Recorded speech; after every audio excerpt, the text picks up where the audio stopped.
Good morning, everyone. We are starting our final chapter, Chapter 7. And Chapter 7 is on planning, budgeting, and controlling. And honestly, a lot of these topics that we're going to be touching on in this chapter have been things that we've been talking about right from the beginning back in January. If you remember our example, I think it was a car wash, and figuring out how many people we needed to work in the car wash and what the expenses were going to be related to the car wash, and how do we set the selling price for the car wash. Those are the things that we're going to be talking about. And as well, this chapter is what your project was based on. So let's give it a go. All right. So the first stage, and they're looking at it as a larger corporation. When we get into doing some examples, we're actually going to look at it from a small company's perspective. My morning coffee.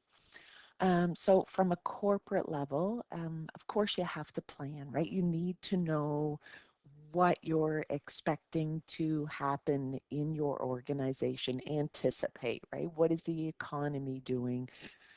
What is our industry doing? And what is our community doing? What are other similar organizations in our community doing? What is going on in the environment? Can we expect the same results as what we had last year? Or do we anticipate a drop in sales because of something that may be occurring? Or can we anticipate an increase in sales? If you have a look on page 272, the planning assumptions, um, they're talking about things like the Canadian dollars exchange with the US. They're talking about market growth for product A versus product B. They're talking about other internal planning assumptions such as, okay, are we planning on giving our employees a raise in the next year? Has our productivity to make our certain items or sell our certain items, has the productivity increased, and why has it increased?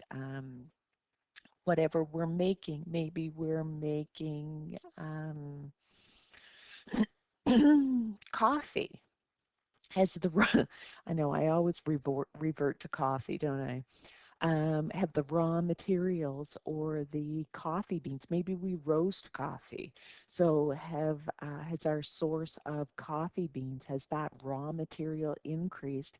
Has the cost of shipping that raw coffee beans to us, has that increased? Has power gone up, so therefore our overhead costs have gone up?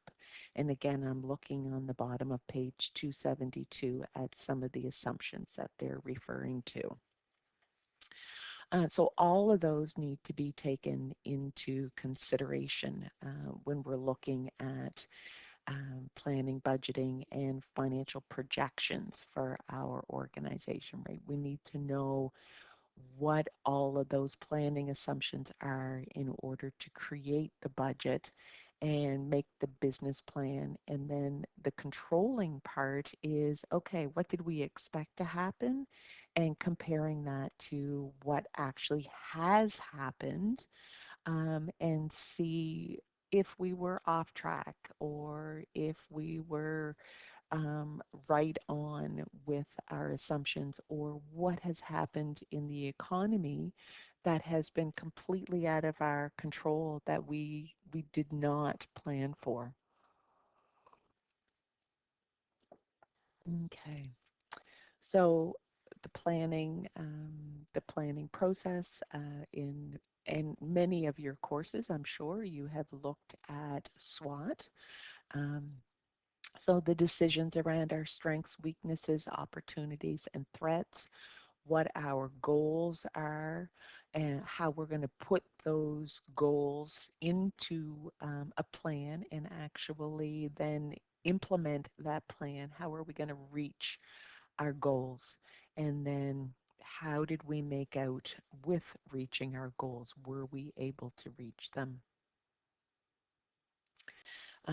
Why planning is important. I think we've all looked at this.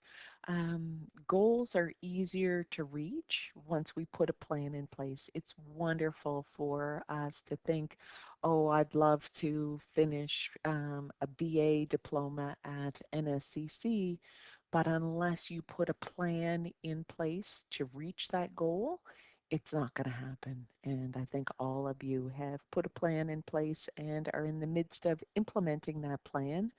No matter what the world throws at us. Sometimes we get some curveballs and we have to alter our implementation plan, but ultimately, if we can stay on track, we'll be able to reach our goals. Okay.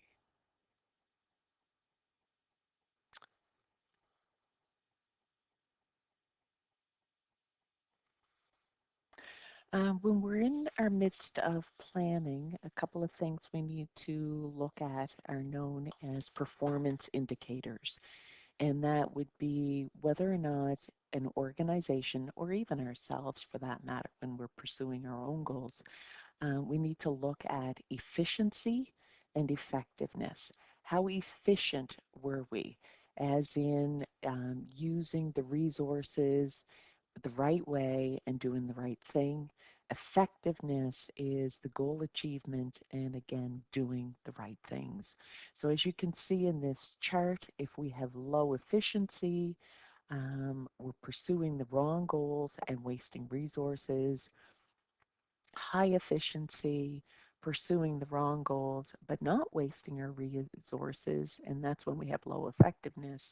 But when we have high efficiency and high effectiveness, we're pursuing not only the right goals, but using our resources as wisely and, again, efficiently as absolutely possible. All right, I'm going to end this video here. And then our next video, we will be looking at the budgeting process and putting some of these concepts into play.